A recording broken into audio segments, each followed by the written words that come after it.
Hello दोस्तों, मैं हूं सिद्धार्थ और लर्न एट होम में आप लोगों का एक बार फिर से बहुत बहुत स्वागत करता हूं।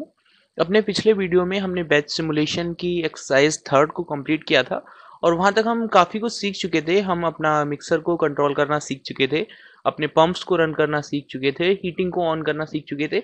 ये सारी चीज़ें हमने वहां तक सीख ली थी। अब जो भी चीज़ें अभी थोड़ी बहुत बकाया है वो आज हम एक एडवांस एक्सरसाइज करेंगे जिसमें हम उन सबको कवर करेंगे और मैक्सिमम अपना मिक्सर का सिमुलेशन हम आज कवर कर लेंगे। तो वीडियो को लास्ट तक जरूर देखिएगा। तो एडवांस एक्सरसाइज में हमने क्या दिया है आज वो देख लेते हैं। आप ये एक्सरसाइज हमारे टेलीग्राम ग्रुप पे जाके डाउनलोड कर सकते हैं। साथ ही साथ आपकी सिमुलेशन की जो फाइल है वो भी आप मेरी वेबसाइट से डाउनलोड कर सकते हैं। आपको ज़्यादा बनाने की या मेहनत करने की ज़रूरत नहीं है। चलिए देख लेते हैं क्या क्या मॉडिफिकेशन हमने एक्सरसाइज थर्ड में किए हैं जो हम यहाँ देखेंगे। इस बार हम क्या कर रहे हैं, पंप वन और पंप टू दोनों को एक साथ रन करेंगे।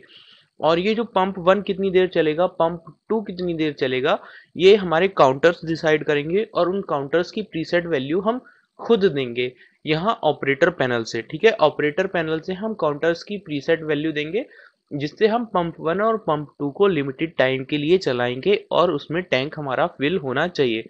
सेकेंडरी हम क्या करेंगे, थर्मोस्टेट को एक वैल्यू देंगे और थर्मोस्टेट की वैल्यू से ही हमारा थर्मोस्टेट चलेगा। सेट पॉइंट पे जाने के बाद थर्मोस्टेट बंद हो जाएगा। ठीक है, और मिक्सर की जो मिक्सिंग है वो 8 सेकेंड्स के लिए चलेगी। ठीक है, और हीटिंग कंप्लीट होने के बाद हमारा जो पंप थ्री है वो रन करेगा और पंप थ्री रन करने के बाद टैंक हमारा एम्प्टी होना स्टार्ट हो जाएगा अनटिल वो कंप्लीटली एम्प्टी नहीं हो जाता और वहाँ प्रोसेस जाके एंड हो जाएगी। एक और चीज़ है, अगर हम मिडिल प्रोसेस में कहीं भी स्टॉप बटन प्रेस करते हैं तो हमारा फंक्शन वहीं पे रुक जाएगा। जब हम स्टार्ट बटन प्रेस करते हैं तो फंक्शन हमारा वहीं से स्टार्ट होगा जहां पर हमने उसको छोड़ा था, ना कि वो पूरा रीसेट होके स्टार्टिंग से स्टार्ट होगा। ठीक है, चलिए अब हम चलते हैं अपने सिमुलेशन की तरफ। सिमुलेटर में ऑलरेडी मैंने एक्सरसाइज बना रखी है, तो वन बाय वन हम एक एक चीज़ को समझ लेते हैं। अगर आपने अभी तक मेरी एक्सरसाइज 1 2 3 नहीं देखी है तो वो देख लीजिए, तभी आप इसको क्लियरली समझ पाएंगे। अदरवाइज कुछ चीज़ें हैं जो आप शायद मिस कर चुके हैं।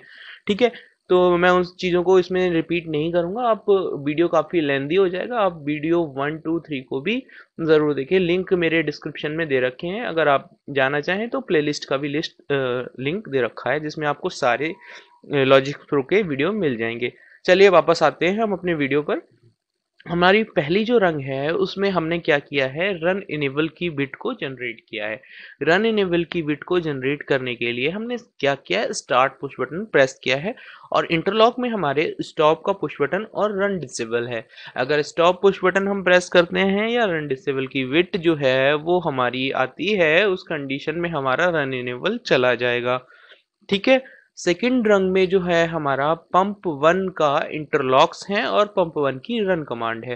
पंप वन कब रन करेगा, जब रन इनेबल बिट हाई होगी। और इंटरलॉक में हमने दे रखा है काउंटर वन की डन बिट को और पंप थ्री की रन कमांड को।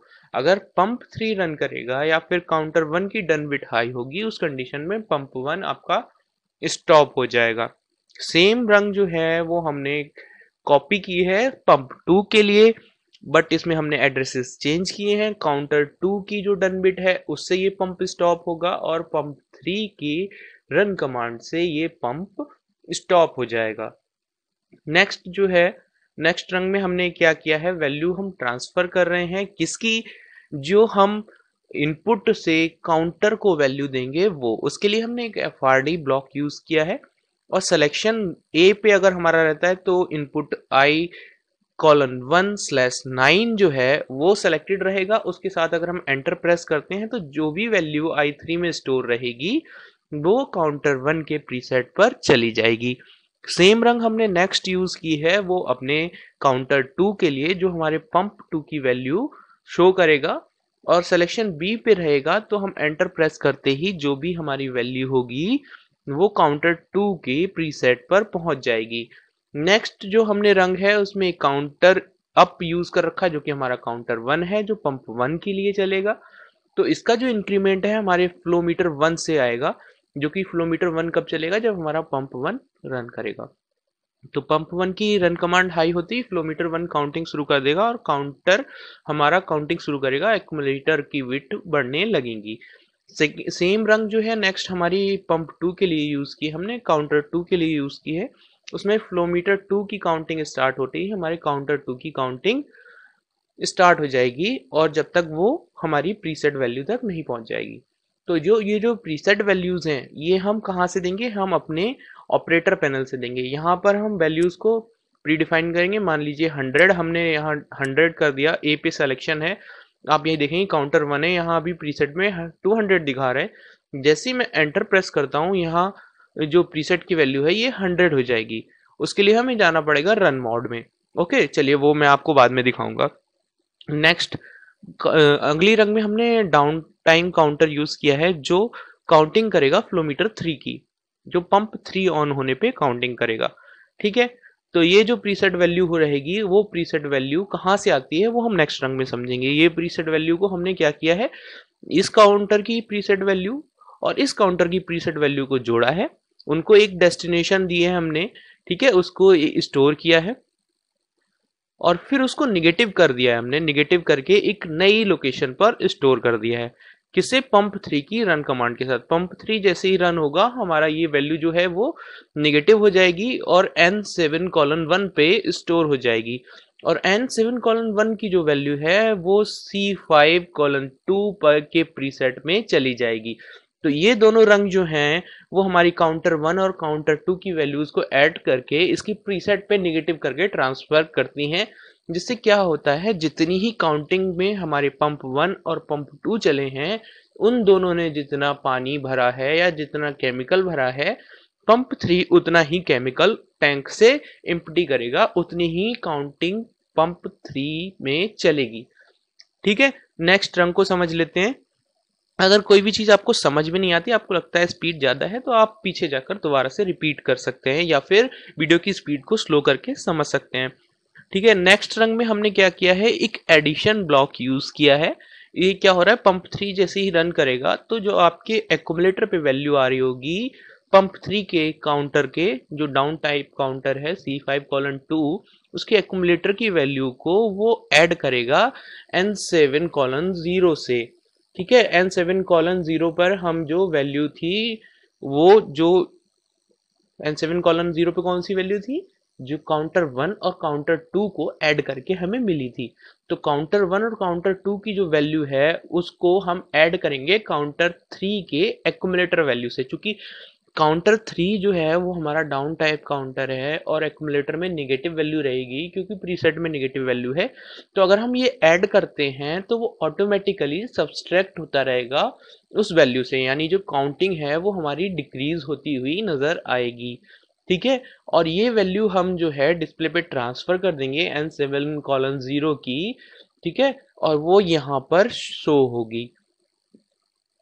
तो अगर हमारा डाउन टाइम काउंटर नहीं चल रहा है, उस कंडीशन में भी हमारी जो वैल्यू है वो काउंटर 1 और काउंटर 2 में जो ऐड होने के बाद वैल्यू है वो शो होगी। और अगर काउंटर डाउन टाइम काउंटर हमारा चल रहा है तो उससे जितना डिफरेंस होगा वो वहां पर शो होगा। तो लेवल यहाँ पर कुल मिलाकर टैंक का लेवल यहाँ पर शो होगा। ठीक है, नेक्स्ट रंग हम समझ लेते हैं। नेक्स्ट रंग में हमारा फुल इंडिकेशन जो है और बैच मिक्सिंग इनेबल जो है, उन दोनों कमांड्स को हमने एग्जीक्यूट किया है। कैसे, काउंटर 1 की डन बिट हाई होगी और काउंटर 2 की डन बिट हाई होगी। साथ ही साथ या फिर टैंक का हाई लेवल का सेंसर आ जाता है। इन दोनों ही कंडीशन में हमारा फुल का इंडिकेशन आ जाएगा। और बैच मिक्सिंग इनेबल की बिट, एक बाइनरी बिट हमने की है लैच, वो लैच हो जाएगी। ठीक है, इस बिट का यूज हमने आगे किया है मिक्सिंग को चलाने के लिए। ओके, साथ ही साथ नेक्स्ट में हमने क्या किया है, रन इनेबल के साथ बैच मिक्सिंग इनेबल की बिट आते ही हमारा टाइमर स्टार्ट हो जाएगा। ये टाइमर क्या है, मिक्सिंग को जो हम टाइम दे रहे थे उसकी वैल्यू को डिसाइड करेगा। हमने यहाँ प्रीसेट पे 80 दे रखा है, यानी 80 मिली सेकेंड्स के लिए ये टाइमर चलेगा, यानी 8 सेकेंड के लिए ये हमारा टाइमर रन करेगा। ठीक है, फिर हमने इस टाइमर की बिट को यूज किया है रन इनेबल के साथ बैच मिक्सिंग इनेबल और टैंक लो लेवल। इनका फीडबैक लेके हमने मिक्सर को रन कराया है कितनी देर के लिए, जब तक कि हमारा ये बिट हाई रहती है। ठीक है, जब तक ये बिट लैच रहेगी तब तक हमारा मिक्सर चलता रहेगा। नेक्स्ट में हमारी हीटिंग ऑन कराई है हमने। हीटिंग कैसे ऑन कराई है, रन इनेबल तो हम सारी रंग्स में यूज ही कर रहे हैं, क्योंकि जैसे हम स्टॉप बटन प्रेस करें किसी भी स्टेप पे हो मिक्सर वहीं का वहीं रुक जाना चाहिए, इसलिए हम रन इनेबल हर सारी रंग्स के साथ यूज कर रहे हैं। फिर बैच मिक्सिंग इनेबल आपकी ऑन होनी चाहिए, और टैंक लो लेवल ये हमने इंटरलॉक की तरह यूज किया है और थर्मोस्टेट इंटरलॉक की तरह यूज किया है। जैसे ही हमारा बैच मिक्सिंग इनेबल स्टार्ट होगी हीटिंग ऑन हो जाएगी। ठीक है, बैच मिक्सिंग स्टॉप कब होनी चाहिए? जब हमारे मिक्सर का टाइमर की डन विड्थ हाई होगी, उस कंडीशन में हमारी जो बैच मिक्सिंग है, बैच मिक्सिंग इनेबल की विड्थ है वो वापस अनलैच हो जाएगी, और बैच ड्रेनिंग के लिए हमने यहाँ पर एक विड्थ को लैच करा लिया है। ठीक है, तो हमारी इसके साथ क्या होगा, बैच ड्रेनिंग की विड्थ के साथ हमारा बैच जो पंप 3 है वो स्टार्ट हो जाएगा। यहाँ पर आप देख रहे हैं रन इनेबल और बैच ड्रेनिंग आ रहा होगा और टैंक लो लेवल का इंटरलॉक आ रहा होगा, तो उस कंडीशन में हमारा पंप 3 स्टार्ट हो जाएगा। अब ये स्टार्ट होते ही, बैच ड्रेनिंग कंप्लीट होते ही हमारा ये सब रीसेट होना चाहिए। उसके लिए हमने क्या किया है, एक less than equals to block का यूज किया है। बैच ड्रेनिंग हमारी चल रही है और एक्यूमुलेटर 5 कॉलन 0 के एक्यूमुलेटर की जो वैल्यू है वो 0 हो जाती है। ठीक है, तो इस कंडीशन में हमारी सारी चीजें रीसेट हो जानी चाहिए। मिक्सर का टाइमर जो है वो रीसेट हो जाना चाहिए, बैच ड्रेनिंग जो हो रही थी हमारी वो अनलैच हो जानी चाहिए, रन डिसेबल की विड्थ हम जो है वो हाई करेंगे और जो रन इनेबल को वहीं बंद कर देगा। काउंटर 1 जो है वो हमारा रीसेट हो जाना चाहिए, काउंटर 2 हमारा रीसेट हो जाना चाहिए, साथ ही साथ काउंटर 3 भी हमारा रीसेट हो जाना चाहिए। तो ये तो हो गया हमारा प्रोग्राम। ठीक है, हम इसको एक बार डाउनलोड कर लेते हैं। ठीक है, डाउनलोड कर लिया है, सिमुलेशन को एक बार रीसेट कर लेते हैं।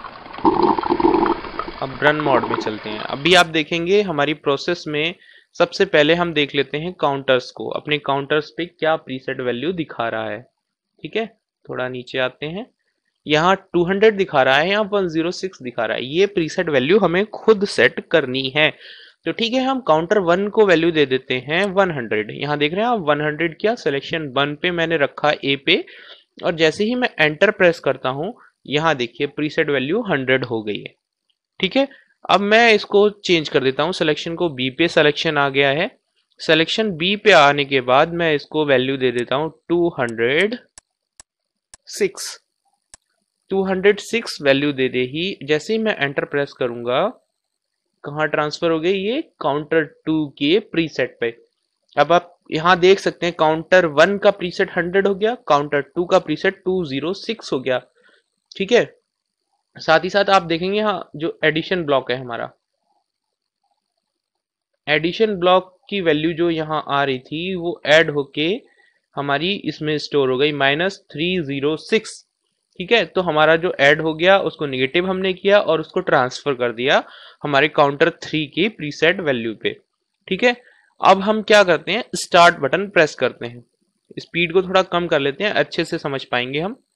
स्टार्ट बटन प्रेस करते ही हमारे दोनों पंप रन कर रहे हैं। पंप 1 पहले बंद हो गया क्योंकि हमने उसको वैल्यू कम दी थी। पंप 2, फिर यहाँ आप देख रहे हैं हीटिंग ऑन है जब तक थर्मोस्टेट की वैल्यू नहीं आ जाती। थर्मोस्टेट की वैल्यू आते ही हीटिंग बंद हो गई और ये हमारा मिक्सर जो है 8 सेकंड तक चल रहा है। उसके बाद हमारी ड्रेनिंग स्टार्ट हो गई है लो लेवल आते ही, और कंप्लीटली प्रोसेस हमारी रीसेट हो जाती है जैसे ही टैंक ड्रेन होता है। ये प्रोसेस ड्रेन हो गया है इतनी देर में। अब हम ये देखेंगे स्टार्ट दबाने पे प्रोसेस वापस स्टार्टिंग से स्टार्ट होनी चाहिए। देख रहे हैं आप, सेम प्रोसेस दोबारा से रिपीट हो गई है। ठीक है, अब वापस ये 8 सेकंड होते ही ड्रेन होना स्टार्ट हो जाएगा।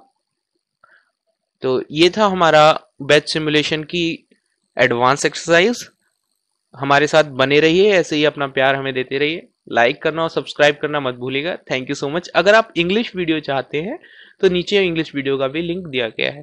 Thank you so much.